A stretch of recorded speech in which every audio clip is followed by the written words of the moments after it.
Halo, salam jumpa. Cerita nyata misteri kali ini saya alami sendiri ya.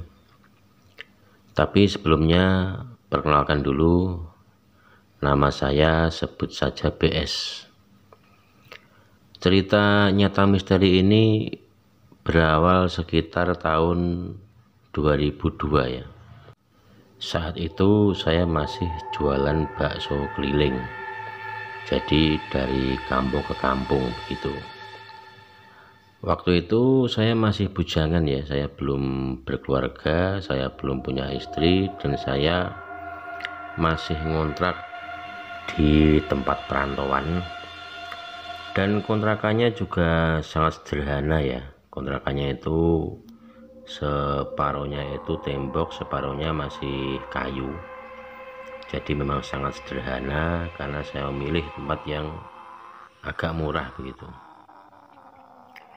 Jadi ceritanya berawal saat itu kalau nggak salah Lebaran +1 kalau nggak +2 itu. Seperti biasa saya kan kalau Lebaran itu pulang kampung, tapi karena saran dari teman saya kalau Lebaran itu jualannya rame begitu. Terus saya nggak jadi pulang kampung, saya ikut remo istilah Jawanya, ikut jualan saat rame gitu, saat Lebaran. Nah saat itu kan kalau kalau Lebaran kan tutup pasarnya ya. Jadi sebelum Lebaran itu kita harus stok dulu, harus belanja dulu, bikin bakso dulu yang agak banyak untuk stok, untuk persiapan. Nah setelah Lebaran +1 saat saya mau jualan itu kan kita harus ngangetin dulu ya, istilah Jawa ini dinget gitu. Dulu kan belum ada freezer, kalau nggak salah dulu belum punya freezer, belum punya kulkas. Jadi kalau habis dibuat itu baksonya harus di freezer diangetin dulu, dipanasin biar nggak bau besoknya ya. Nah saat itu sekitar pukul 7 ya, pukul 7 saya ngangetin bakso itu. Seperti biasanya kan teman-teman anak-anak muda sekitar saya kan sering ke tempat saya ya, kadang ngopi, kadang rokok, kadang bercengkrama. Nah saat saya sehabis manasi bakso itu kok kayak ada yang meniup telinga saya begitu, seperti ada yang meniup telinga saya kira kan teman saya yang usil, kan ada itu, saya punya teman yang agak usil gitu. Udahlah, saya biarin, tapi saya toleh kok nggak ada orangnya gitu, kok cepet banget hilangnya tuh, kok cepet banget gitu. Udah tidak saya ambil pusing lah, seperti biasa saya nyiapin dagangan, bakso saya kasih di gerobak, mie, soun dan lain-lain. Setelah saya tunggu, biasanya kalau sehabis saya menyiapkan dagangan itu, kalau sudah selesai itu biasanya airnya itu sudah mendidih kan, tapi saya tunggu lama kok tidak mendidih. Bahkan itu saya ganti minyak tanahnya, dulu kan kompornya masih kompor minyak tanah ya. Saya ganti kompor, saya ganti minyak tanah, saya ganti sumbunya, bahkan saya beli baru sumbunya, itu saya beli baru.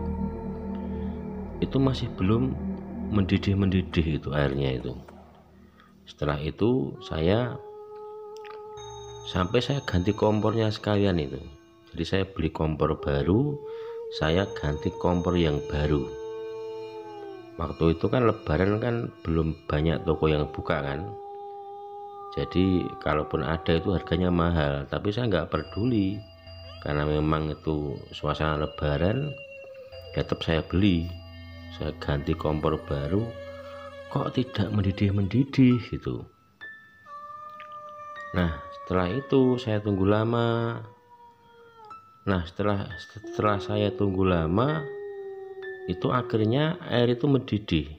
saya buka itu dandangnya, saya buka itu air sudah panas. Tiba-tiba ada yang memanggil saya dari arah yang depan gitu kan, "Mas, mau kemana?" gitu. Setelah saya toleh ibu tadi yang manggil saya tadi, kan ibu-ibu di samping kontrakan saya itu. Setelah saya toleh, tiba-tiba suasananya menjadi malam, menjadi gelap gulita, menjadi malam pokoknya. Padahal tuh perasaan saya itu masih siang, masih sekitaran jam 12 apa jam 11 gitu. Tapi setelah saya menoleh ke ibu-ibu yang memanggil saya tadi, itu suasananya menjadi malam. Lalu saya kaget. Lalu saya tanya kepada ibu tadi, "Loh, ini jam berapa, Bu?" gitu.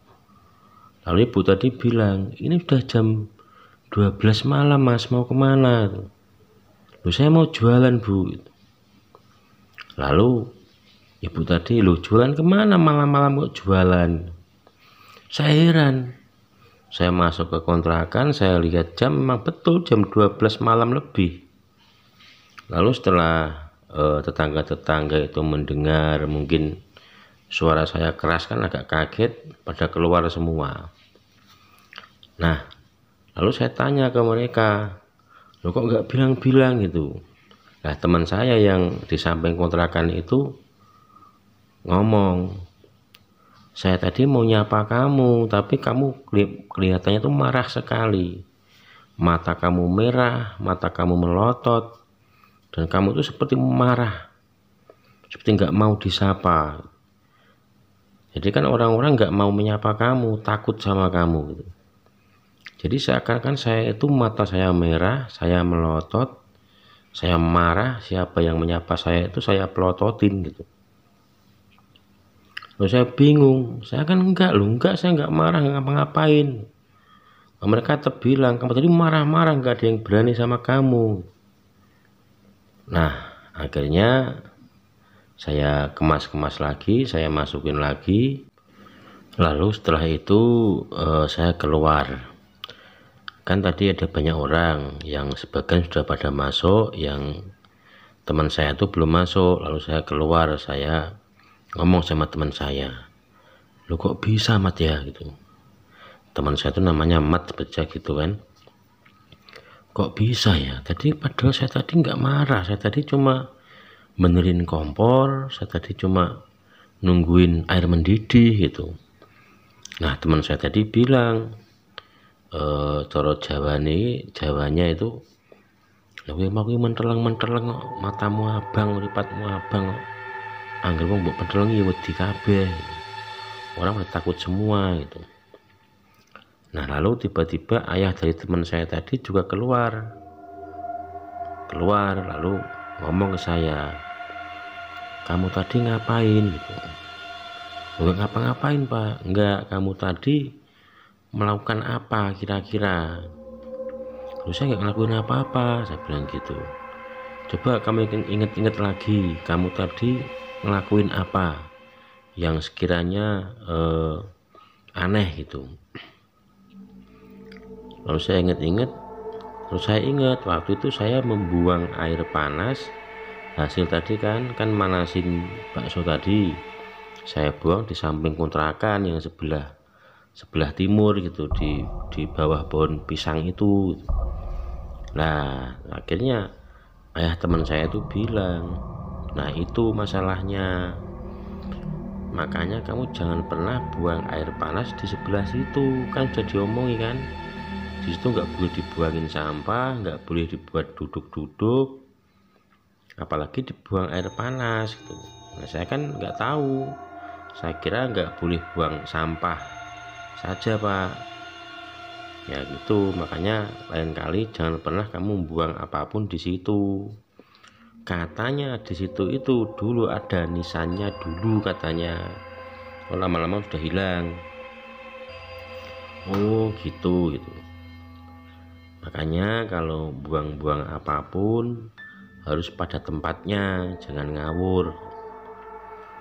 Akhirnya saya ya sebisanya lah saya minta maaf ya ke tempat itu yang bawah pohon pisang tadi. Lalu saya nggak akan ngulangi gitu. Terus ya begitu ceritanya. Jadi intinya adalah kita ini nggak boleh membuang sampah, membuang air panas di tempat yang memang bukan tempatnya. Karena menurut ayah teman saya tadi, memang manusia itu hidup berdampingan dengan makhluk yang kasat mata gitu katanya. Oke, terima kasih. Itulah tadi cerita misteri saya, cerita misteri nyata saya. Nyata ini saya tidak buat-buat ya. Dan pesan dari cerita ini adalah sekali lagi kita harus jangan membuang sesuatu yang bukan pada tempatnya, apalagi air panas ya. Jangan pernah membuang air panas sembarangan gitu. Baik, terima kasih. Mudah-mudahan kita berjumpa lagi di lain kesempatan dan tunggu cerita misteri dari saya, karena masih ada cerita-cerita misteri yang akan saya ungkap di sini. Matur nuwun, terima kasih.